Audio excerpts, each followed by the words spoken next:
Assalamualaikum deh. Nak tanya sikit boleh ke? Boleh. Nak tanya deh, bagaimana cara untuk nak pupuk semangat antara kaum ni?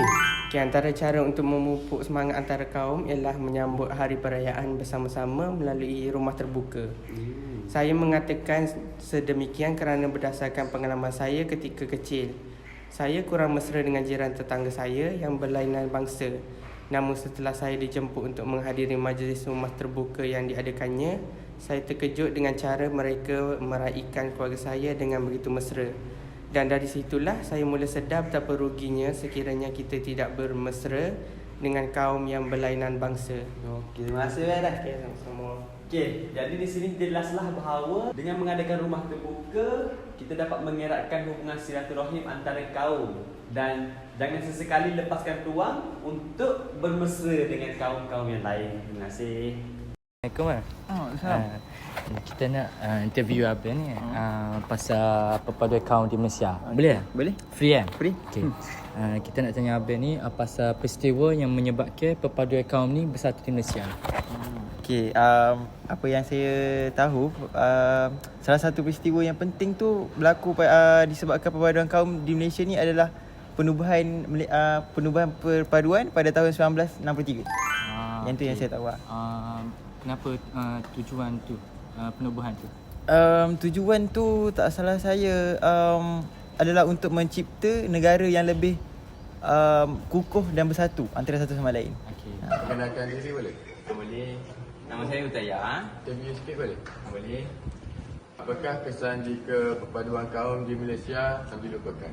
So, orang kaum dalam kalau dilupakan dengan Malaysia akan dapat menjejaskan komuniti dalam perkauman. Lepas tu dia akan menjejaskan perhubungan antara satu sama lain. Lagi dia boleh mengurangkan patriotisme lah dalam kalangan kaum dengan kedisiplinan. Itu je? Okey, terima kasih. Tanya sikit okay. Apakah kesan sekiranya perpaduan kaum menjadi lemah? Okey, bila bercakap tentang kaum, kita kena fahami yang konsep kaum ni kalau konsep kita sentuh konteks Malaysia, kita ada pelbagai kaum. Melayu, Cina, Kadazan, India. Tapi majoritinya Melayu lah kan. Jadi bila berlakunya kelemahan dalam perpaduan, dalam integriti atau sebagainya, satu kita kena fikir tentang moral dan juga bertolak ansur. Jadi apabila dua benda ini bila kurangnya moral dan juga bertolak ansur antara kaum, akan terjadinya kons lah, akan jadi akibat yang kita tak mahu ada. Jadi antaranya adalah pergaduhan. Pergaduhan antara kaum ni adalah satu benda yang kita perlu elak dan juga perlu dititik beratkan. Apabila berlakunya pertelingkahan antara kaum, jadi kita takut akan menjadi kes yang sangat besar sehingga menyebabkan kematian. Itu adalah satu akibat yang sangat parah lah. Jadi yang tu kita kena elak. Itu saja. Terima kasih dah. Okey, baik. Assalamualaikum, Bek. Busy ke? Salam tak?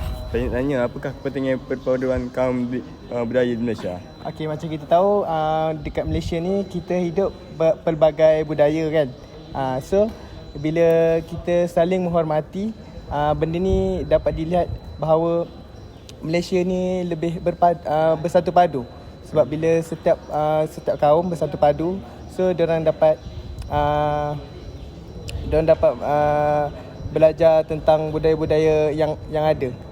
Macam kita tahu dekat Malaysia ni ada India, Melayu, Cina. So bila kita sama-sama bersatu padu, ambil berat antara satu sama lain, dia akan mengeratkan lagi hubungan kita antara setiap kaum dan budaya yang ada dekat Malaysia ni. Okey, terima kasih, Bek. Sama. Salam sejahtera. Boleh nak tanya satu soalan tak? Cara untuk mengekalkan perpaduan kaum di Malaysia. Pada pendapat saya, cara untuk mengekalkan perpaduan kaum di Malaysia adalah setiap kaum perlu menjaga sensitiviti ketika mengeluarkan kenyataan. Hal ini bagi memastikan setiap kaum dapat hidup dengan harmoni. Okey, terima kasih. Assalamualaikum, Bek. Nak tanya sikit boleh tak? Boleh. Nak tanya pasal pendapat tentang pelbagai sosial budaya dalam pendidikan. Okey, sosial budaya ni macam kita tahu, Malaysia ni ada 3 kaum, ada lebih daripada 3 kaum. Melayu, India, Cina dan banyak lagi lah, Iban semua tu kan. Okey, dalam pendidikan, okey, yang saya boleh gambarkan ialah keunikan dia. Macam kita tahu, setiap bangsa ni ada adat dia, ada budaya dia, adat rasam dia. So kita dapat belajar semua benda tu. Kita dapat tahu yang setiap bangsa berbeza-beza dia punya kebudayaan dia dan juga adat rasam dia. Okey, dari segi pendidikan pula, kita dapat belajar macam-macam kaedah dia orang punya, cara pembelajaran ada dia orang punya cara kehidupan semua tu. Ada. Terima kasih banyak. Okay.